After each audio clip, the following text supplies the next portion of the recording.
अस्सलामुअलैकुम। Welcome back to class 9 biology. Dear student, आज हम क्लास 9 के बियोलॉजी के दूसरे चैप्टर की तरफ आते हैं, सॉल्विंग अ बायोलॉजिकल मेथड। अगर आपको बायोलॉजिकल प्रॉब्लम या बायोलॉजिकल मेथड के बारे में पता नहीं है तो आप बेशक पहले वीडियो की तरफ जा सकते हो। आज हम पढ़ेंगे बायोलॉजिकल प्रॉब्लम नंबर 1। जो पहला बायोलॉजिकल प्रॉब्लम था उसके बारे में। पहला बायोलॉजिकल प्रॉब्लम है कि what is the causes of malaria, कि मलेरिया किस चीज़ की वजह से फैलता है या मलेरिया के वजूहात क्या है। अब ये रिकॉग्निशंस हो गई प्रॉब्लम की, यानी लोगों के दिमाग में, साइंटिस्ट के दिमाग में इस बीमारी के ऊपर एक सवाल पैदा उनका हो गया मलेरिया के ऊपर कि ये किस चीज़ की वजह से फैलती है। अब इस सवाल के सॉल्यूशंस ढूंढने के लिए साइंटिस्ट ने और साइंटिफिक तरीके से इसका सॉल्यूशन ढूंढने के लिए एक प्रोसेस शुरू किया, जिनमें से पहला स्टेप है ऑब्जर्वेशंस। ऑब्जर्वेशंस को पढ़ने से पहले मैं आपको बताता हूँ कि मलेरिया को सबसे पहले किसने मलेरिया के ऊपर काम किया था।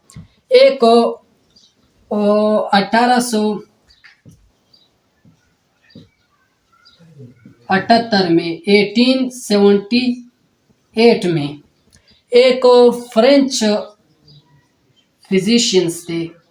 कौन थे? फ्रेंच फिजिशियंस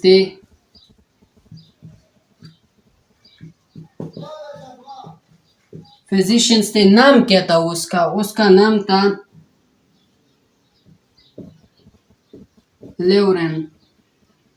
लेवरेन उसका नाम था। इसने क्या किया था? इसने सबसे पहले काम किया था मलेरिया के पेशेंट्स के ऊपर, यानी मलेरिया के ऊपर। इसने एक ऑब्जर्वेशंस दी थी कि मलेरिया जो है वो इन मलेरिया के पेशेंट्स के ब्लड में माइक्रो ऑर्गेनिज्म पाए जाते हैं। इसने एक पेशेंट लिया मलेरिया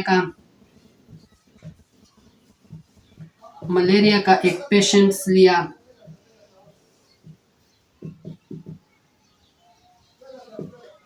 जब उसके ब्लड को माइक्रोस्कोप के अंदर रखा, अंडर माइक्रोस्कोप के नीचे रखा,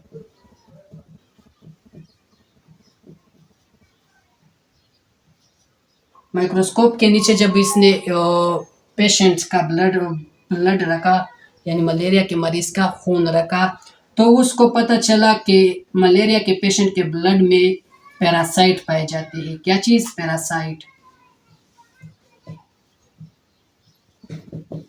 पैरासाइट पाए जाते थे, यानी वो माइक्रो ऑर्गेनिज्म पाए जाते थे, लाइक बैक्टीरिया की तरह।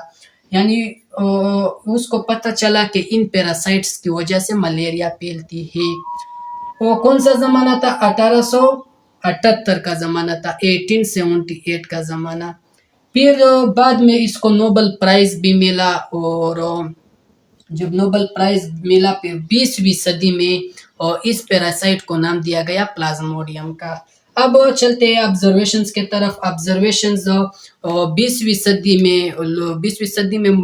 में लोगों ने और साइंटिस्ट ने 4 बातों को नोट किया था। 4 ऑब्जर्वेशंस किए थे कि जो मलेरिया के पेशेंट्स है उनमें उनकी इतनी एक्सपीरियंस हो गई थी कि उनको पता था कि जो मलेरिया के पेशेंट्स है उनको बार बार चिल्स होता है और फेवर, यानी बार बार उनको सर्दी भी लगती है और बीमारी भी लगती है, जो मलेरिया के पेशेंट्स है।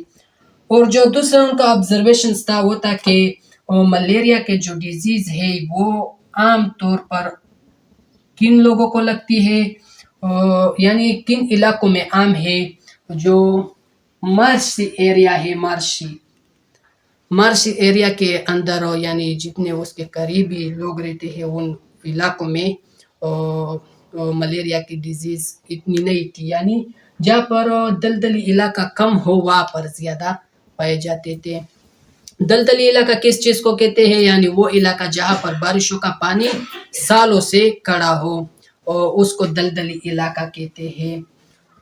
तो इसने तीसरा ऑब्जर्वेशन इन लोगों का ये था कि जो गंदा पानी पीने से भी मलेरिया फैल सकता है। और जो चौथा ऑब्जर्वेशन था, यानी बैड एयर, जब हम गंदी हवा अपने फेफड़ों के अंदर लेते हैं यानी सांस लेते हुए, तो इससे भी मलेरिया फैल सकता है। जब इन चीज़ों के ऊपर इन्होंने बाद में काम किया, इन 4 ऑब्जर्वेशंस के ऊपर, तो चारों के चारों नाकाम हुए। चारों के चारों ऑब्जर्वेशंस गलत तो साबित हो गए। तो फिर बाद में साइंटिस्ट दोबारा इसी ऑब्जर्वेशंस के ऊपर आ गए थे कि 200 साल पहले जिस साइंटिस्ट ने एक ऑब्जर्वेशंस दिया था, एक तजर्बा किया था कि जो मलेरिया के पेशेंट है उसके ब्लड में पैरासाइट पाए जाते हैं। तो फिर इन साइंटिस्ट ने 20वीं सदी में उसको नाम दिया कि उन पैरासाइट्स को प्लाज्मोडियम कहते हैं। तो अब इसी इसी कॉन्सेप्ट के तहत उन्होंने हाइपोथेसिस इसका बनाया, फिर बाद में उसका डिडक्शंस किया, फिर उस डिडक्शन और हाइपोथेसिस को साबित करने के लिए उस पर काम करना शुरू किया, यानी एक्सपेरिमेंट किया। तो चलते हैं हाइपोथेसिस के तरफ। अच्छा, तो आते हैं दूसरे स्टेप के ऊपर, हाइपोथेसिस।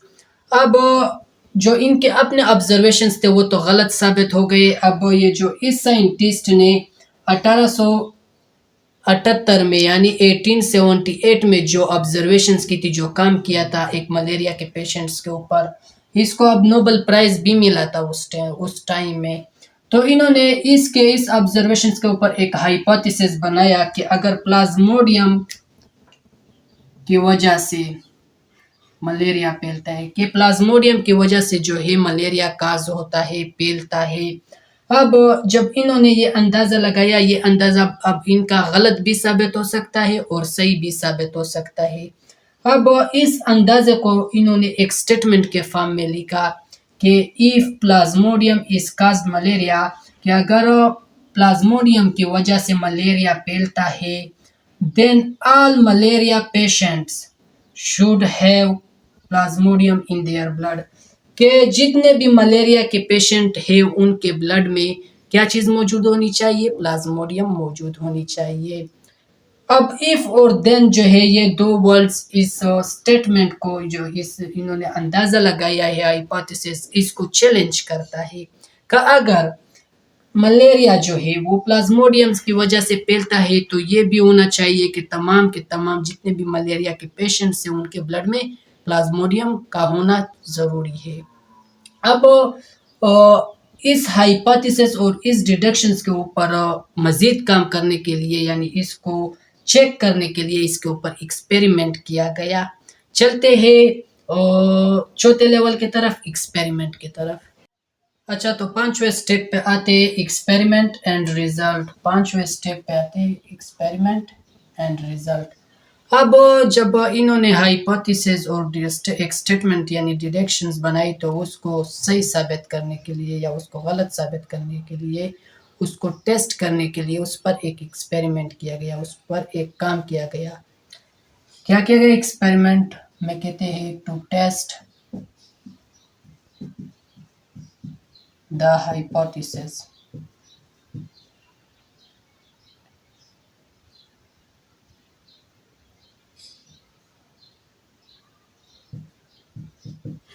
हाइपोथेसिस को टेस्ट किया गया। कौन सा हाइपोथेसिस? प्लाज्मोडियम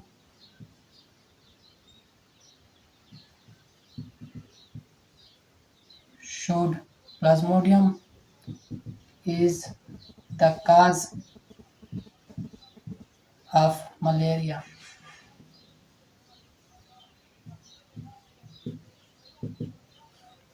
अब किस चीज को, कौन सा हाइपोथेसिस के, कौन से हाइपोथेसिस को टेस्ट किया गया कि प्लाज्मोडियम जो है, प्लाज्मोडियम की वजह से मलेरिया फैलता है। अब इस हाइपोथेसिस को एक्सपेरिमेंट इसके ऊपर किया गया, इसको हाइपोथेसिस का टेस्ट किया गया कि ये सही है कि गलत है।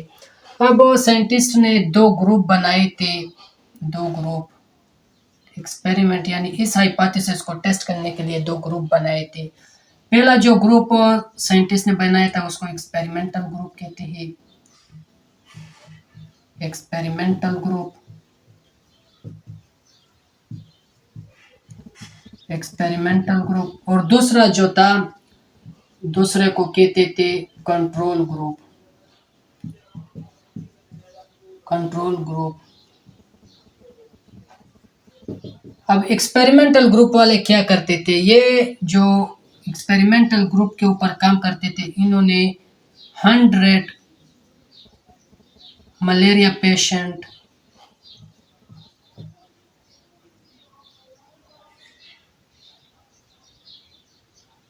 मलेरिया पेशेंट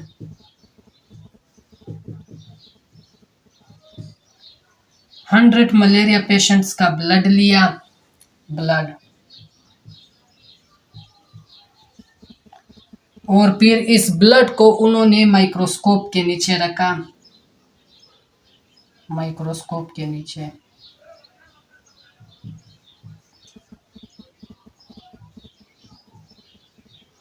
माइक्रोस्कोप के नीचे रखा तो इसमें क्या चीज मिले उनको, साइंटिस्ट को मिले पैरासाइट यानी प्लाज्मोडियम, ब्लड में प्लाज्मोडियम मिला।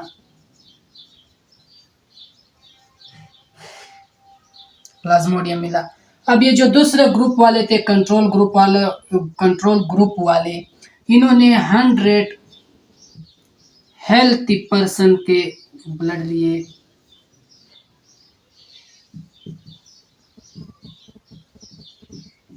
हेल्थी पर्सन, जो हेल्थी सेहतमंद लोग थे उनका खून लिया, उनका ब्लड लिया।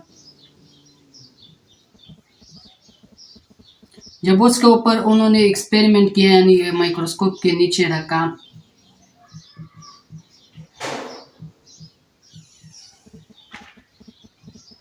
यानी उन्होंने माइक्रोस्कोप के नीचे रखा तो इसमें नो प्लाज्मोडियम, इसमें प्लाज्मोडियम मौजूद नहीं था।